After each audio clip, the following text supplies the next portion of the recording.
Welcome back to The Power and the Glory.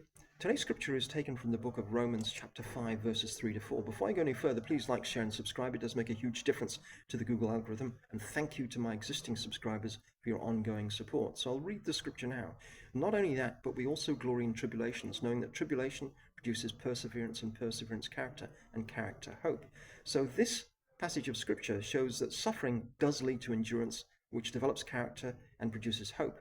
This means by persevering through those trials and tribulations, we develop a character, and a character that has confidence and a strength to it that delivers an expectation of God's goodness and future glory, which is much stronger than it was before. So let's have a look at the scripture in detail. Not only that, but we also glory in tribulation. So this part of the scripture doesn't mean that readers should wallow in their pain like masochists, but they should find contentment, however, in the fact that suffering does have some positive benefits. And this is because God is with us in the suffering. He's in charge of the trials and tribulations after all, and he's with us during the difficult process which he has actually designed himself to improve and perfect us. So there's some good in those trials and tribulations. Let's move on to the next part of the scripture, knowing that tribulation produces perseverance, and perseverance character, and character hope. Well, this is all about God's refining process.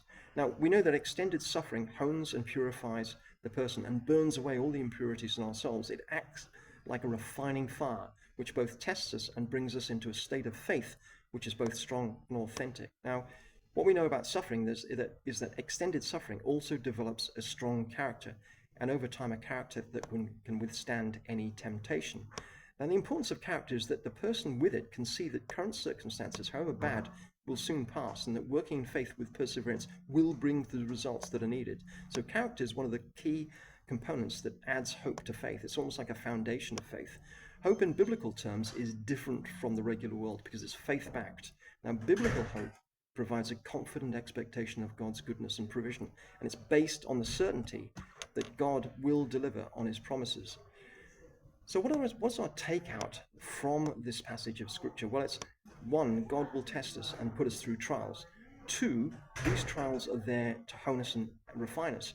Point three, God is doing this to perfect us.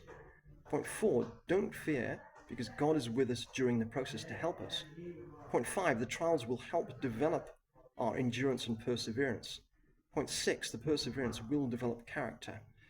Point seven, character develops hope. Now, hope, biblical hope, is a confident expectation of promises being kept, because God always delivers on his promises. And hope, after all, makes faith stronger.